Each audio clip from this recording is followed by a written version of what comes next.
Happy Freedom Friday with New Level. Ralph here, and really quick, just wanted to talk real estate investment trends, and some of the different reports that I use out there to kind of help put puzzle pieces together to create that overall puzzle in your investment strategy. And one report that I've used now for the last couple of years is a report that most people wouldn't think to use. And that's the cool thing about investing, especially in real estate, that there's things that you can do to kind of think outside the box, if you will, and help you create your puzzle, your overall puzzle, using those different pieces and creating that puzzle to give you more clarity, more insight, and overall help you win in your strategy. And one of the reports that I use is again from a company that most people wouldn't think to use, but it has really good information. Again, it's not a one-all be-all. It's not one single data point that you're going to use, and you're going to invest in $1 million property, and you're going to live happily ever after. But it's a good good reference point, I should say, or a good reference to kind of help you start to say, this may be good, or let me do some more research here. So anyway, without further ado, the company that I'm speaking of is Uhaul, and they produce their migration trend reports every year. They've been doing it for quite some time now. And think about it, right? Like, Uhaul is probably the largest moving company, or at least self-serving moving company. So they should have a lot of data. And as an example, let's say you live in Virginia and you're going to move to Minnesota and you rent a U-Haul. Well, guess what? Your U-Haul is going to be a one-way U-Haul, right? You're going to pack your stuff up in Virginia, head out to Minnesota. That U-Haul is not coming back to Virginia. It's going to stay in Minnesota. So that's one of the ways that U-Haul tracks the migration. How many people are buying one-way trucks to, what state are they leaving and what state are they entering into? So they compile that data and they come up with their migration trends year by year. So again, it's not a one size fits all. It shouldn't be, the end of your research. Definitely a start to your research, but you gather more and then you make your decision from there. But it's a really good report. Just want to, give a couple of stats here. So for 2020, so they rank migration by states and by cities. So the report that I'm sharing now is by state. And I found this to be interesting. The number one state for this year was Tennessee. And I find that very, very surprising for a few different reasons. I knew Nashville was a boom town, right? It's been probably booming for the last 3 to 4 years.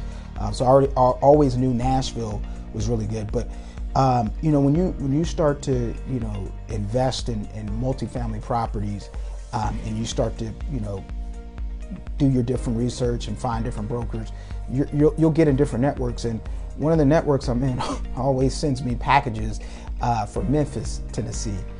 And, cap rates are 9, 10, 11, 12. And we all know the higher the cap, the higher the risk.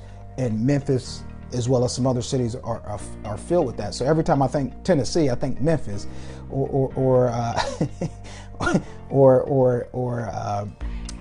Arrested Development, Tennessee. That's what comes to mind when I think about Tennessee. I know there's Knoxville as well. So you might think, the Volunteers and Peyton Manning or whatever. But I would never think Tennessee would be highly, one city shouldn't determine the state. But obviously, people have been moving there. Tennessee was actually ranked number 12 last year in 2019. But your top three should be no surprise. Texas is ranked number 2. It was ranked number 2 last year. And Florida is ranked number 3. It was ranked number 1 last year.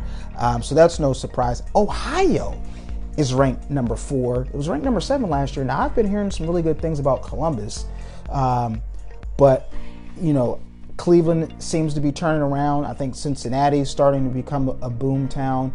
But I would always just think, with the Midwest being really cold and snowy, I would think people would be trying to leave there. But it was ranked number 4 this year, 7 last year. A couple other surprises. North Carolina was ranked number 3 last year, dropped to number 9. Georgia's in the top 10 this year. It was ranked number 16. I would think Georgia would be kind of higher on the list, because a lot of the headquarters, a lot of jobs are out there and good weather.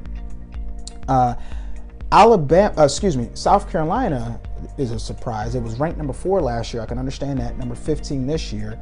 Alabama was ranked number 6 last year. It dropped all the way down to 22.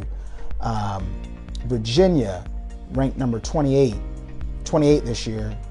Last year 39, so that's a come up for Virginia. And then here's another shocker, Idaho. So I've been hearing a lot of good things about Boise, Idaho, and a couple other cities out there. It was ranked number 11 last year. It dropped all the way down to 30 this year. And then at the end, there's no surprise. California's ranked number 50. It was 49 last year. Illinois was ranked number 50 last year. It's 49 this year. So that's understandable. Folks are moving out of these higher tax bracket cities, states.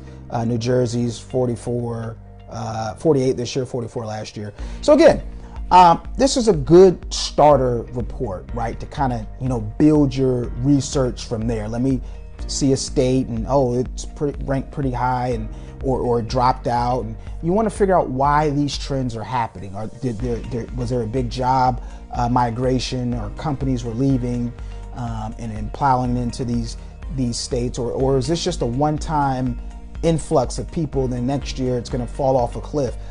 So these are things that you want to kind of research, and maybe go back the last 5 years and check a state to see where they ranked over a 5-year or a 10-year period, and then kind of build your own criteria from there. But again, there's hundreds of these types of reports out there.